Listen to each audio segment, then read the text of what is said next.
Part 8 of this video series on the Gamkaskloof covers the upper section of the Elandspass and is without question the most amazing part of this journey. The Elandspass is on many people's bucket list for its magnificent views, multiple hairpins, narrow width and steep unguarded drop-offs. As altitude is lost, one gets the first glimpses of Die Hel as a tiny wisp of greenery very far below in the valley.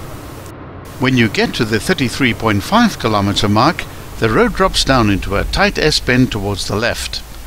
You'll need to drop your speed right down to 20 kilometers per hour for this bend. As the S-curve is exited via the second left-hand bend, you'll get an amazing view of Die Hel. The road can be seen dropping down to the miniature-looking buildings in the valley via multiple switchbacks. It's a breathtaking sight and there's nowhere to stop, but due to the low traffic volumes, no one will really mind if you block the road for a few minutes. The views stretch away into the west, where the entire valley is visible well past the Gamkaspoort itself. If you have any passengers suffering from acrophobia or vertigo, arrange that they can sit on the side of the vehicle furthest away from the drop-offs. You'll then need to move them after each of the switchbacks. Now gear down to second or even first gear and allow your engine compression to slow your vehicle down as you begin the first switchback, which is into the south. The road is extremely narrow and it's impossible to get past another vehicle. Make a careful mental note of the few places where there are spots just wide enough for two cars to pass each other. Should you encounter a vehicle ascending the pass, one of you will have to reverse back to a suitable place. It's etiquette to allow the ascending vehicle right of way, but this is not always practical. If you're the vehicle that is doing the reversing, be extremely careful and take your time, as one small mistake here could end in disaster. Remember that at each of the hairpin bends, the road is quite wide, and these often make for the safest places to allow for passing. When you're at the first viewpoint, you'll be able to see most of the pass, and any vehicle climbing up towards you will be easily spotted. It takes about 15 minutes to drive the pass, so it might be prudent to sit tight at a wider section and wait for the ascending vehicle to get past you safely. The further south you descend on the first leg, the better the views become.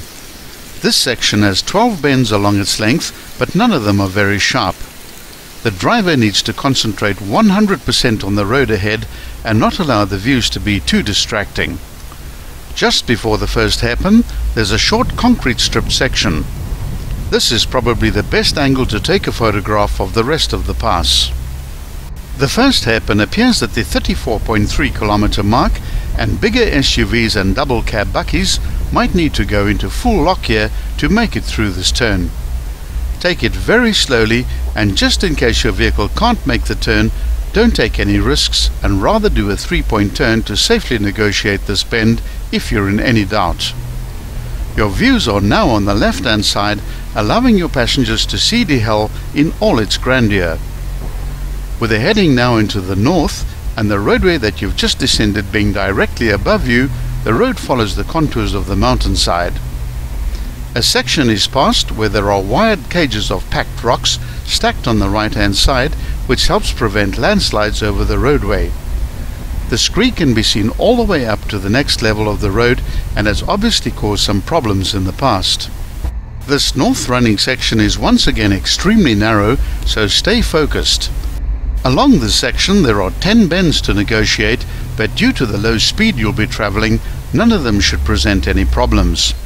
At the 34.7 kilometer point, the road enters a side ravine where a very tight left-hand bend of 110 degrees has to be negotiated.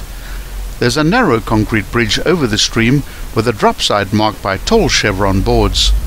The dip and exit after this little bridge is quite steep, and you'll have a brief period where you'll not be able to see the road ahead. Just drive slowly and keep your steering straight ahead. The road now curves around the contour of the mountain for the next 400 meters, heading into the west-southwest. This section has 5 gentle bends, with the views remaining on the left-hand side. There are hundreds of magnificent tall arrows on both sides of the road, and if the light is just right, this makes for a wonderful photo composition. you.